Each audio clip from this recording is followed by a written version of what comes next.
Hello and welcome to Comedy in a Nutshell, an interview format podcast where I, your host, Mark Ducano, talk to estimable figures of standing in the comedy community in a tete-a-tete, not unlike the Frost-Nixon interviews, but without the insight, gravitas, or ideally, inadvertent admissions of guilt.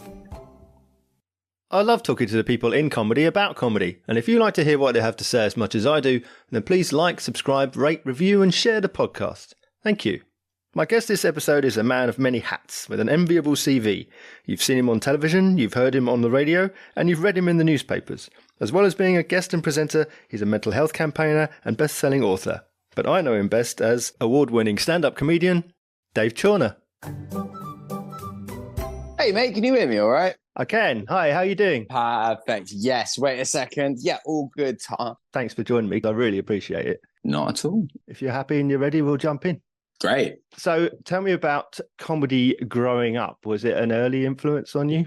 Absolutely not. To be honest, until very late. I don't know about you, but I didn't really know stand-up was a thing. And it's odd that you asked that, because I've been trying to make sense of this, because I knew that comedians were a thing, but I didn't realize it was a thing in and of itself. I always thought that you were an actor, and if you got the odd chuckle, then you were an actor and a comedian.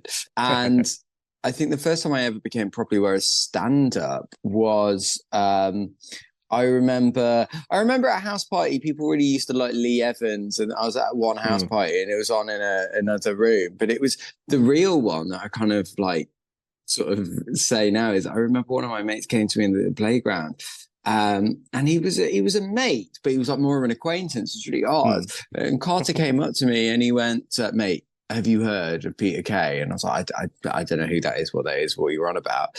And he was like, I've just watched this DVD. It's right up your street. I think you'd love it. So some family friends came over and there were the four of us and we watched it. And I loved it. And we watched it from start to finish. Yeah. And then this was in the days of videos.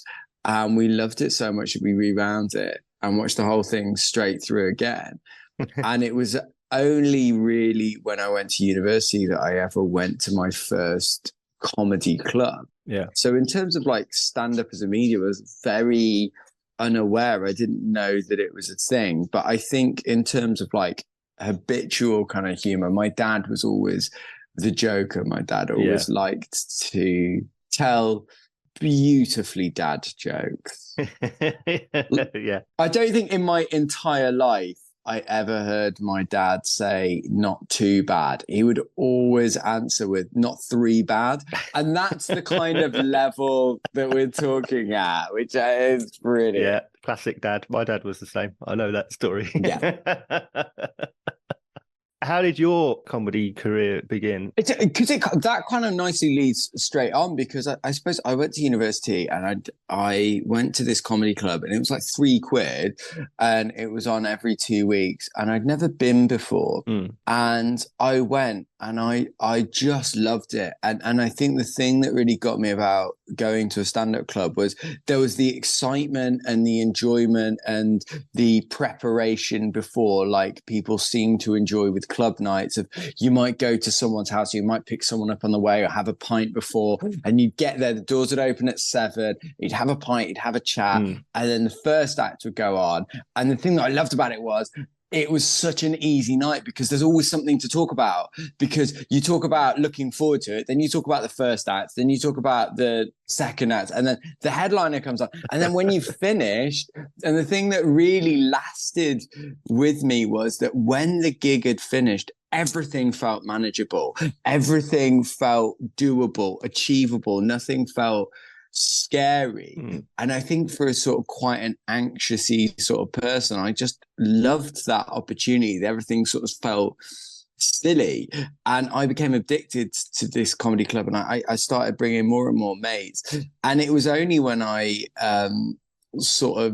it came to New Year's Eve and I thought, you know what, I'd love to give this a go. So I did an open mic night, and it was in my university halls of residence, and I lived with 20 people. Right. Yeah. So that was an audience in and of itself. So we went down there, and the first gig was really lovely, and it went really well, as is always the case. Of like the first one goes well, and then the next one was with supporting Kerry Godliman, who was doing an Edinburgh Hour, and it was a genuine death because I didn't know how comedy worked. I wrote a whole new 15-minute bit, but without jokes. It was just a story, and it was a sort of story that if you knew me in the pub might get a chuckle, but if you didn't know me, you'd be like, well, why are you telling me this? And Harry Godliman had a terrible death because someone like vomited in a wine bucket while she was on stage, and it was hell on toast. But it took me so long to actually kind of realize that there's a whole industry and a whole sort of way of doing things behind comedy that I think is so interesting. Yeah. You describe yourself there as an anxiously person. How far does anxiety impact not only how you go out on stage, but also the material that you write? I think that's a great question. And I think the thing that I'm starting to realize is that anxiety is a real catch-all term for like so many different things, because I'm very, very socially anxious, but I don't think in your normal kind of way. Like a lot of people seem to understand social anxiety as a worry to go up and talk to people. And of course, everybody has that, and I have that. But my social anxiety is either being boring or getting kind of locked in a conversation that I kind of can't get out of. And I feel really trapped like that.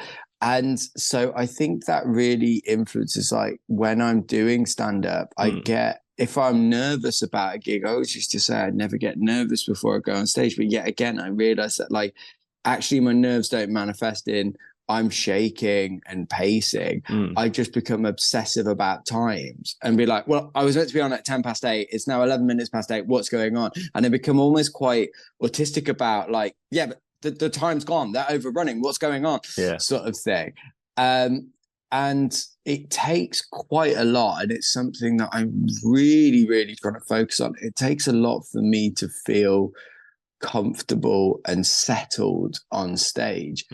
And I think that kind of does influence your sort of performing style in the sense that sometimes if they're a kind of angsty audience and they like that, they like the kind of, it's like kind of almost Eddie Izzard style of, and there's words, whereas I love that kind of more Irish sense of being really calm and cool and collected and like you know, you might not have laughed at that, there's more coming, sort of thing. And it is something I'm really trying to work on at the moment, of just being more settled, I suppose. That first gig then, was it everything that you expected from comedy? Was there anything that surprised you? That's a really good question. I don't know what I expected. And because it was an open mic, it wasn't like a proper comedy club. So I think it was different to kind of what I expected. And I think this is the thing, as I go more and more into comedy, I kind of realize it's less and less what I expected. I remember seeing Dara O'Brien when I was a kid, and not a kid, but when I was at university, some of my mates pulled together and they brought me tickets to see him in Birmingham, because like I was sort of originally from Birmingham. And I remember thinking as we're going up on the train, I bet you Dara's like so excited to be in Birmingham and is pacing in the green room now, and I bet he's really nervous. And as I go on, like I realized he's done another 139 other dates. He probably doesn't give a shit. You know what I mean? Like, he obviously wants to do a good gig, but I don't think he's sweating it like he is when he's like being recorded or whatever. And that kind of glitz and glamour and kind of vaudevilleness of like stuff. Then when you do a sort of spiky mic gig in the middle of Northampton, you're like, it's not all cocaine and spotlight. So I think it's the sort of like the living of it, I think, is very different. But I think that first particular gig, it's hard to say because I literally had no expectations. And one thing, again, linking back into that anxiety thing, one of the things I still find so difficult to do is to let people laugh. And there are so many acts that are absolutely fantastic of it. You watch people like Jamali Maddox, you watch people like Ian Stone, you watch people like I think Laura Lex is quite good at it as well, but the Adam Rowe, again, very good at or just standing there and letting the laughter kind of wash over them. And I'm not very good at that. And the problem is once you start training an audience out of laughing, then they're kind of like, well, yeah, I'm just going to stop. So I think that kind of anxiety meant that I wasn't like in the moment enjoying it. I was just constantly thinking, what am I saying next? What am I saying next? What am I saying next? Which is such a weird thing that I never even thought about. Did you know when you started out the kind of comedian that you wanted to be? Whether it would be like observational or storytelling. You mentioned about doing a 15-minute story with few laughs. Did you want to be a storyteller? You know what? That's a really interesting question, because I think more the comedian that I wanted to be was more about being off stage rather than on stage. And I think that's part of my upbringing and part of my insecurity, that I always wanted to be humble. I never wanted to get egotistical. And I think that's something that I really struggle with today. And I was more that more influenced me more than anything else. And I think part of because that I really like that kind of guy in a pub style comedy. I love storytelling. I love using comedy to talk about difficult and weird topics. And as I've kind of got into it more and more, the person that I've wanted to be on stage has changed. And I definitely think in those early days, I certainly wanted to be a kind of Peter Kay, kind of Dara O'Brien style. And then as comedy styles have changed over time, I was talking about this only the other day, if I find it really funny, because when I started, Peter Kay was the guy that everyone was trying to be. And then it switched to Russell Kane was the person that everyone was trying to be. And then it switched to Stuart Lee that everyone was trying to be. And now it's kind of going through a phase of sort of James Acaster is the one that everyone is trying to be. And it's hard not to get influenced by that. But I think the people that I really admire the most are ones that do weird shows talking about odd things. Like that's one of the things that I love about Richard Herring, is that you can go to a gig and actually learn. And I think that's a big thing for me of actually going. And I think it also gives the comedy another lifeline, because it's just a pub conversation. Did you know that, giraffes can't swallow, or whatever it is? That's an interesting point you bring up. And you talk about wanting to talk about the difficult and weird topics. Your shows are educational, your hours. You've done many hours now, Edinburgh. Your first one, of course, Normally Abnormal. On the theme of your own anorexia journey. Was that a story that you wanted to tell first and foremost, or did you think, I want to write an hour and I don't know what it's going to be about yet? 100%. I think the talking about the anorexia came before the jokes. And I think a lot of people that saw that show would go, the talking about the anorexia came definitely before the jokes. And I think that show took a lot of writing and was very flawed. But somebody else that you've had on other podcasts, which other listeners should definitely go and check out, was all done with Robin Perkins. And Robin was really great to push me, because the first iterations of that show were very much, I want to talk about anorexia. What jokes can we try and shoehorn in there? And it was like lots of one-liners. And I think the real challenge about that show was actually trying to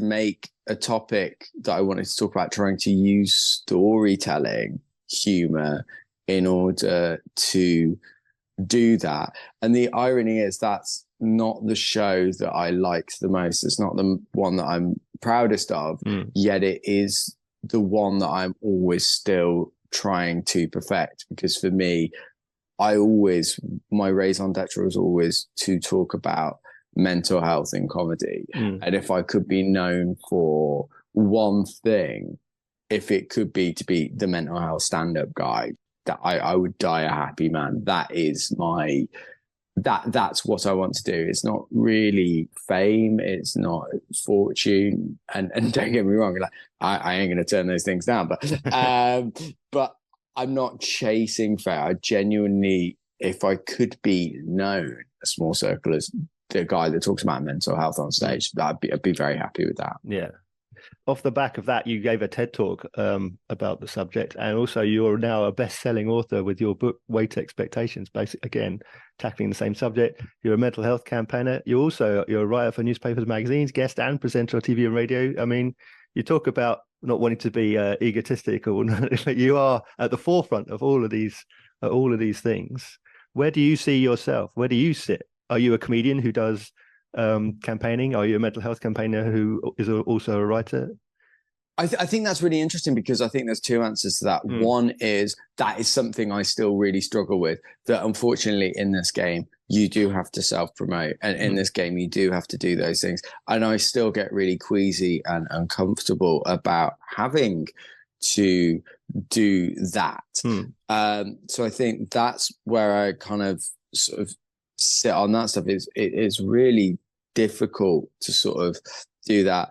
But I also think with fame is chasing a rainbow, and it's really interesting that I'm so lucky to now be and I'm so, it's not that I'm proud of this, but like I'm a resident compere at a club called Top Secret, which I just love. It's like the UK's highest rated comedy club, and when if I could have gone back to my former self and said, you will be hosting there 3 times a week, I'd have been like, what? That's what I'm saying. But, you know, life doesn't happen like that. And it's really interesting to always look for what you've not got rather than what you have. And it, based on a conversation with a wonderful comedian, Robin Morgan, only the other day, he was sort of talking about how gratitude is really, really important. I'm like, yeah, you're absolutely right. And I think as someone who wants to be seen as the mental health comic, I also think part of that, and something that I think that I have kind of let slide, is working on my own mental health. And I think that's definitely something that I've had to sort of focus on, you know, for the past 3 or 4 months. There's been a couple of things you're like, yeah, you got to focus on that. You got to improve that rather than just trying to get gigs and trying to get cash through the door. Yeah. Well, one of the biggest challenges to people's mental health in recent years, obviously COVID. How did you go from being a successful comedian to being in isolation? You know what, like COVID was so weird for me. So everyone had a weird lockdown, but I used to do traffic and travel for like BBC local radio and stuff, which subsequently best chuffing job in the world. It's amazing to be on like BBC Cambridge going, oh yeah, well there's a rat on the road in Faversham or whatever it is. But I was doing that. I remember very distinctly. I was doing that on Saturday from home, and it was Saturday at the end of March, and I got a call off my parents, which seemed really odd. And my dad called me up and said, look, it's nothing to be worried about, but last night I had a hypo and we had to call an ambulance. And I was like, that's really odd, because my dad's been diabetic for years and he's so good at managing it. And that was on the Saturday lunchtime. And I was like, oh my God. And he was like really downplaying it. It's like, look, these things happen. Maybe I'll have to go get checked out. The doctor, absolutely fine. Don't worry about it. Just thought I'd tell you. And it's like, oh, okay. And then on the Sunday night, I called him to just sort of check in. Yeah. And he was fine and we were having a chat. And then 6 hours later, I got a phone call saying, Dad's dead. And it was so quick. And that really blew us apart. So actually, the first part of lockdown, when people were really struggling and adjusting, unfortunately, I had to get loads of trains up and down the country because my mum fell to pieces. So I had to try and help, trying to arrange the funeral, arrange their finances, arrange everything really. So I was constantly on trains up and down, which in itself was kind of weird. But it meant that I forewent that initial, oh, isn't this odd? Isn't this crazy? And I wasn't really thinking about gigs. So it took me quite a while to let it all sink in. And when it eventually did, I remember thinking, I need routine. And I remember going for like regular walks, like 2 or 3 times a day when you're allowed to. And I thought, look, I just need to make this time work. So I started to create a comedy course aimed at people with mental health problems to teach them stand-up comedy as a method of recovery, to help build their confidence, build their communication, build that connection with other people and combat loneliness. Yeah. And that was a huge undertaking and ended up getting taken up by a university that I'm currently working with. And that kept me busy and that kept me sane, I think. So I feel like, on a sort of less personal note, I actually made the most of it as much as I could. And also, to be honest, Mark, that Christmas as well, I loved doing, because people didn't know what to do. So loads of people were doing Zoom gigs for Christmas. And it was amazing because you could just, if anyone started shouting out, you could just mute them. And I was like, why can we not do this in comedy clubs? This is great. I did 4 corporates in one day. And I was like, I would never do that in normal life. So I actually didn't mind Zoom gigs. I thought it was all right. It's great for me. So that's an interesting point.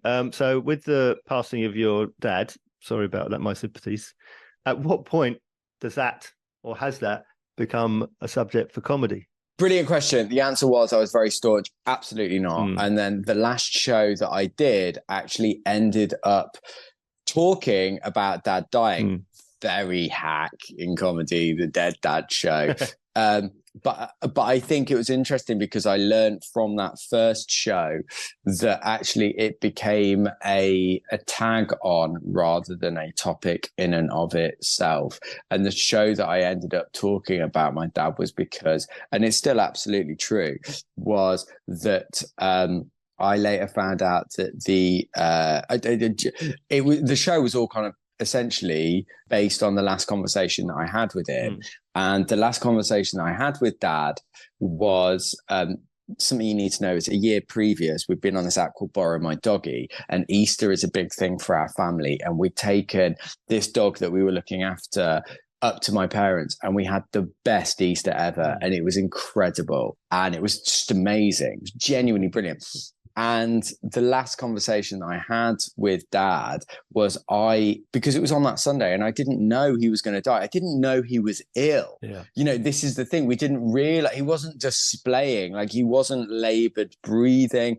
He'd cough every now and then, but I think he was hiding how bad it was quite a lot. And I was just chatting to him and I was like, oh, he's not very chatty. And I was complaining that we couldn't do Easter and I was complaining that we couldn't do this. And he honestly said, you know what, I don't think it matters because last year when you brought Rocket, the dog, up with to me and your mom, that was the best Easter I've ever had. And I don't think you could ever beat that. And that was the last kind of conversation I had with him. And that became a kind of an inspiration point to be like, oh, dogs are better than humans. That's quite a good example of how dogs are better than humans and how dogs can bring you closer to humans. Yeah. But I haven't done a show about my dad dying per se, and I don't think that I ever would because I genuinely don't. But I don't think anything's off limit for comedy. But the one thing that really does annoy me is that people in my family wanted to do certain things at the funeral because they thought it would be funny. Yeah. And although dad was a joker, although dad was a very funny person, I'm like, this ain't a gig. Yeah. This is a funeral. And it almost frustrates me a little bit when people try to do jokey things at funerals to be all kooky. And I'm like, I don't want that. I want a funeral. I want to be able to bury and remember my dad. If I want a knock knock joke, I'll pull a fucking cracker. I don't think funerals are places that should be hilarious. Yeah. A moment ago, you said about doing Zoom and muting the audience. So as a compere, how do you deal with audience feedback, let's call it? You know what, like in terms of like feedback, I think I always say this: heckles are so much rarer than people think, because and also you've got to bear in mind as well, a little view behind the curtain. You've really got to bear in mind that most heckles are trying to help. Most heckles come at a stage where people are feeling a little bit awkward and they're trying to create something funny. And actually, some of the time, you can get so much out of heckle to get the gig back on track. But if it is malicious, if it is personal, which, you know, doesn't happen that often, but sometimes can, you've got to bear in mind that the comic is always going to be on the winning foot, because the comic is the one that is amplified. The comic is the one that is in the spotlight. The comic is the one that's on stage.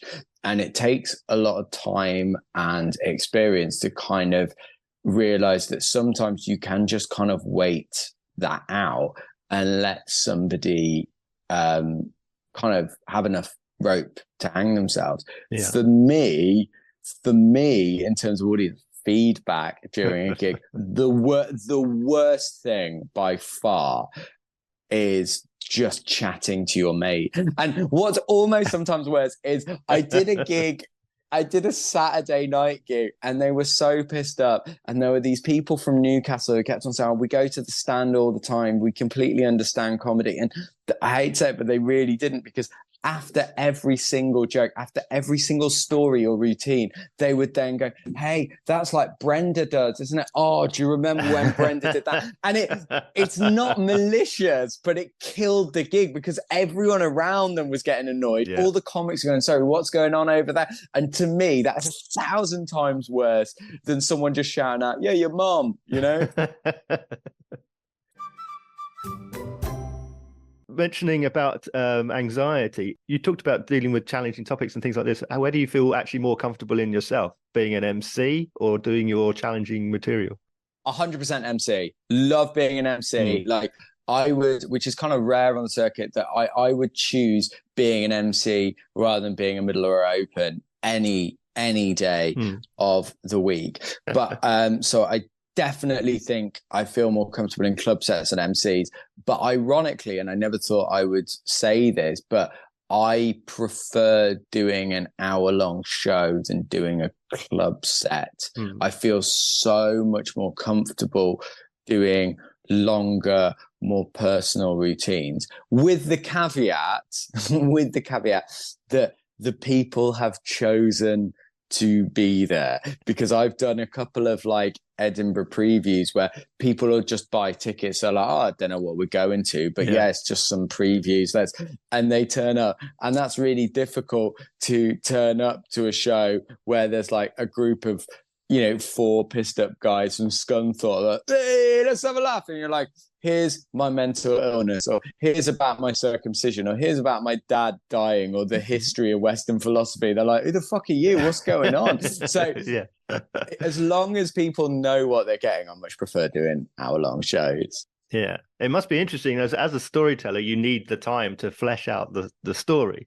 So when you're trying to crowbar an excerpt into part of your club set, you know, and people are coming in to see a night of comedy, they don't know what each extract is going to be. If they know the crux of the matter of what you're going to be talking about, then that's a focused audience who are going to pay attention, and you've got the time then to explain the scenario. So it must be a world of difference between an audience coming to hear about Western philosophy to someone who suddenly start throwing out the names of Greek philosophers at somebody, and it's like, what is that about? Well, that's always kind of who I sort of aspired to be as well. I always sort of really wanted to be someone that could do a club set but still talk about mental health. And there are some people that do that brilliantly, that talk about really challenging topics. Again, Jamali Maddox, I think, is a brilliant example. Simon Brodkin is another excellent example of that.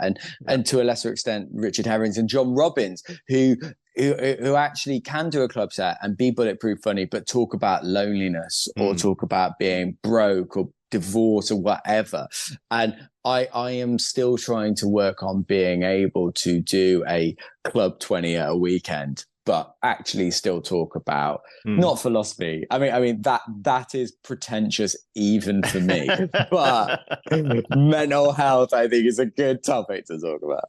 Just interestingly, on how does that work when you've got the people who have come in for your hour and you're 15 minutes in and you go, I've got a finely honed hour, and yet I'm starting to lose people's attention now. That's horrendous. Do you have ideas, tricks in your mind to bring it back, or do you just have to persevere? You know what? That was always what I was most scared of, and I actually have started to realize that a couple of different things are happening if that comes to that. So if it has come to that, generally, and it's something that I was really working on this year, of actual, again, part of the anxiety, instead of establishing myself, instead of slowing down and starting, when I get really anxious about gigs, I just want to crack on. So people will still be clapping about, hi, I'm Dave and I'm here because I'm talking about what's that, and they're like, whoa, what the fuck is whoa, this is like 1,000 miles a minute. So if it has got to that 15-minute moment and they're kind of starting to, the goodwill is going, it's normally because I haven't done that. And in terms of hints and tips, I'm still trying to find the tools in the box to do that. Something that I'm really experimenting with at the moment is like physically trying to create a break. And what I mean by that is sitting down on a chair, moving to a different part of the stage. But the go-to with something like that is always, and I'm actually trying to train myself out of it because I see it so much, but your classic one is give me a cheer if. And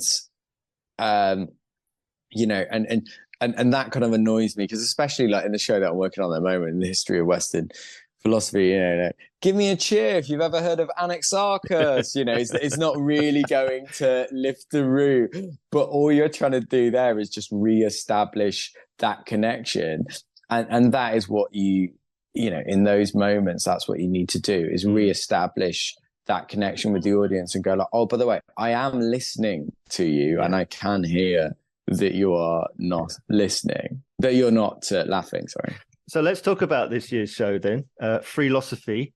I understand some of the topics you've talked about in previous shows. Why did you want to talk about Western philosophy now, and how did you come about to write the show? You know what? It was meant to be a stupid dick about that I thought would flop, but I'm honestly, I'm genuinely loving it. I mean, the irony is, like last year's show about dogs, I put so much time, so much work, so much effort into it, and it actually was hit and miss at best, more miss than hit.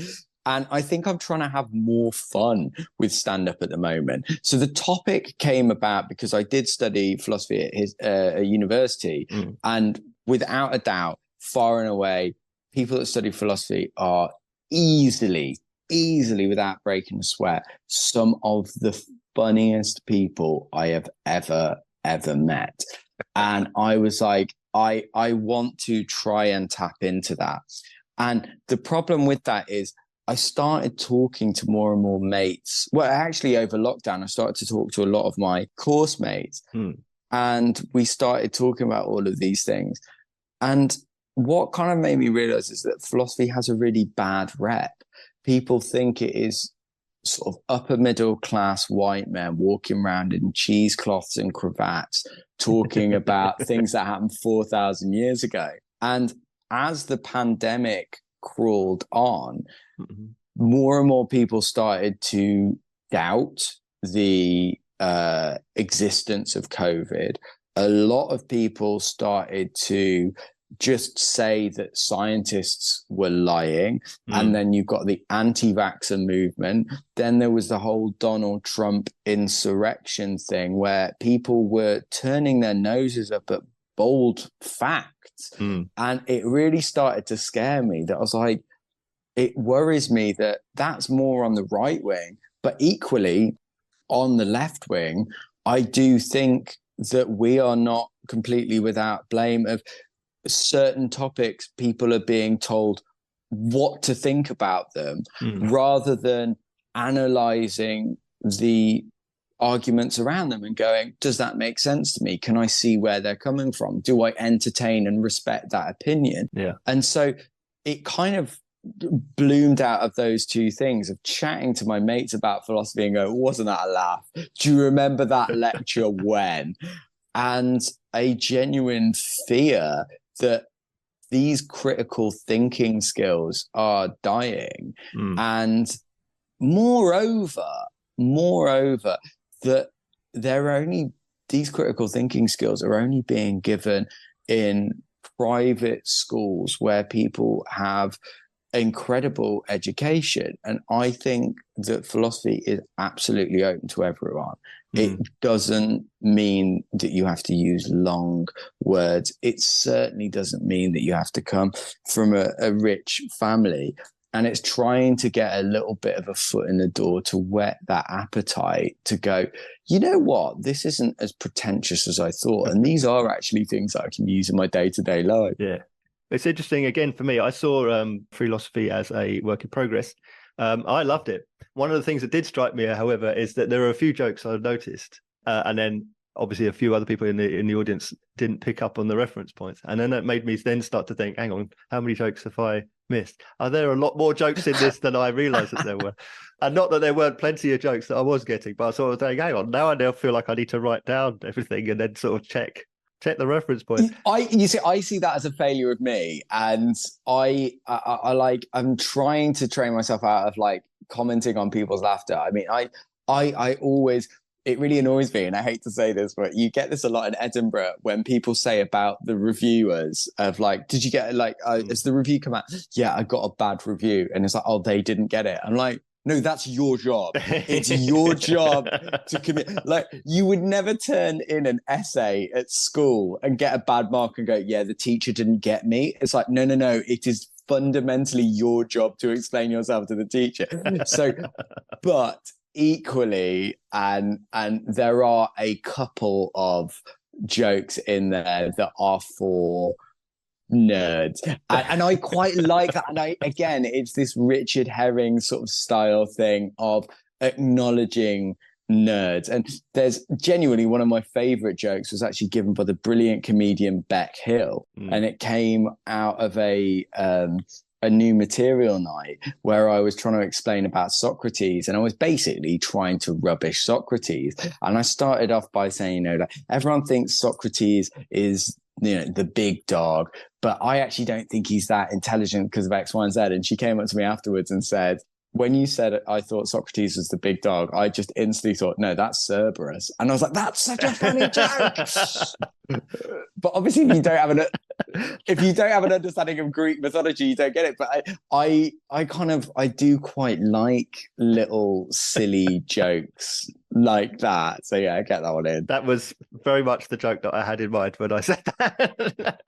I didn't even write. I would love to take the credit for that, but when she said that, I was like, "That's such a nerdy, silly, stupid joke." and I really, the thing that I'm loving about this show is to be able to play around and be silly and have fun. Because I think the problem with the previous show was that it was so scripted and it was so honed, and I took it so seriously that I didn't really have any fun with it. Whereas with jokes like that, I'm really enjoying scolding the people that do get it rather than the people that don't. I think that's quite funny. You nerds laughing at that. And I think that's quite nice. Yeah. Well, happy to be a nerd. I get one extra joke. So obviously taking this show to Edinburgh, and you've been to Edinburgh many times before, what's your festival experience like? You're asking me at a really interesting time because before that, I always used to say Edinburgh is my Christmas. I live for Edinburgh, and I will be honest. I've started to realize I think stand-up can have a real imposter syndrome and a real, like, it can really mix with your head. And I think one of the things that I'm starting to realize that I loved about Edinburgh was it was the only time of the year that I 100% truly felt like a comedian. And it was the only time of the year that I felt like it wasn't just me doing this stupid career. I was a group of not only people that did it themselves, but people that supported it and loved it and watched it. And there was a community and an enjoyment and an atmosphere. I think Edinburgh and the Fringe hasn't weathered the pandemic well. And I think there have been some certain decisions that have been made at top level that have really exacerbated a divide. I hated Edinburgh last year in a way that I genuinely left that festival thinking, I'm not sure I'm ever going to do this again. I genuinely, my mental health hadn't been that bad in a while, and my partner had to come up. So as I head into Edinburgh again this year, I will be honest that I am more than a little apprehensive because I want to go and enjoy it and have fun and be silly. And I think that is perhaps the better attitude to have, because last year I was going with an old mindset of this is work. You're going up there to do your job. And I think this year is, between me and you, almost like my final roll of the dice to kind of be like, can it be fun? Can it be silly? Can it be a way to help me? Because if it's like it was last year, I really genuinely do not think the Edinburgh that we knew of old times is going to survive in the coming years, not even decades. Yeah. Obviously, you do work in progresses before Edinburgh and festivals like Brighton. Do you feel like the many, many smaller festivals will usurp the big dog, of Edinburgh? Well, I think it's a fantastic point, because to use an analogy, I used to do this thing called Veg Fest. So a couple of years ago, I did a show all about how I turned vegan. And there were these two big events called Veg Fest in Bristol and London. And we're talking 7-8 years ago now. They would pull in over 2 days, I think it was 30,000, 40,000 people, because there weren't vegan products in supermarkets. There weren't vegan festivals. And a lot of these people felt like freaks. And it was their kind of Edinburgh Fringe of going around to go, oh my God, there's bodybuilders that are vegans. There are boxers that are vegans. There are blokes, there's women, there's a whole vegan trans community, there's a vegan LGBT community, whatever it was that there was that thing. It kind of gave that brotherhood. And I know, and I've interviewed and talked to the creator. I know him quite well. And over the past 8 years, as the rise of veganism has become more mainstream, it's led to kind of almost that death of Veg Fest. Because why am I going to pay 15 quid and travel all the way to London or Bristol when I could just nip to Tesco's and get those sausages? And I think a very similar thing is happening with the Fringe. I think the Fringe will always endure. I think it really needs to become more affordable for audiences. I think it certainly needs to become more affordable for acts. I think it really needs to take a long, hard look in terms of things like awards and actually really reconsider who they are putting forward for that. I think it needs to be open to a lot more people of a variety of classes. And I think that smaller fringes like the Brighton Fringe, like the Leicester Comedy Festival, like the Shaftesbury Fringe, like the Wandsworth Fringe, like the Manchester Fringe, all of these different things, I actually think are breaking down those class and geography and economic boundaries. And I think that's a good thing. And I think this is why it's a fantastic time for the free fringe. And looking at the Edinburgh Fringe, there has been a 25% drop in people doing the big four, quarter less shows. Yet the Free Festival has got 30% more people coming to it. And as negative as it all sounds, I think that's really exciting, that it's going to make shows more accessible. There's going to be more audience that are legitimately seeing this as a proper way of seeing genuinely good comedy, rather than, oh yeah, it's raining, do you just want to go and hide in a bunker for an hour and not pay for that? Okay, so with a show about philosophy, what about your own philosophies? What lessons have you learned? What philosophies do you now take with you? Oh, that's a good question. You know what? The biggest philosophy that I'm learning at the moment is that I don't have answers. Nobody really has answers. There is so much at the moment. I've been so preoccupied and so worried for so long of trying to do things the right way, especially in comedy. You listen to these podcasts and people go, oh, I did this. And you're like, oh, that's the right way to do it. And then people go, no, I did it like this. And you're like, that's the right way to do it. And actually, I think my sort of philosophy that I'm trying to lean into at the moment and trying to remind myself more than anyone else is, no one really has the answers. You aren't born with a user manual for life. And actually, a lot of the time, advice can be great and it can be brilliant, but it is just advice from one person's perspective. That's all advice ever really is. And I think that's really important to say, that we're all kind of muddling through life, and a lot of it is luck. A lot of it can be in the right place at the right time. That's not to diminish it at all. If anything, I was talking to a very an actor that will remain nameless, but is doing absolutely brilliant at the moment. And it's, Mock the Week, Live at the Apollo, all of these different TV shows. And they are an incredible comic and have worked at it for absolute decades.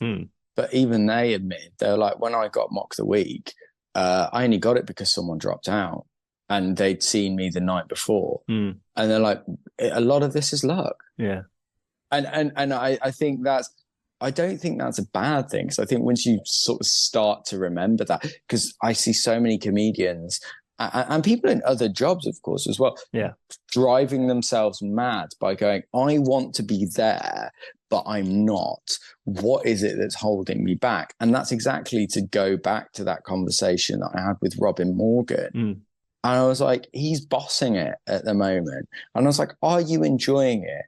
And he just said, you know what, I think whenever I do my taxes, I always look back at last year and I always think, if I could have told last year's me where I'd be now, how would I feel? And that helps build gratitude.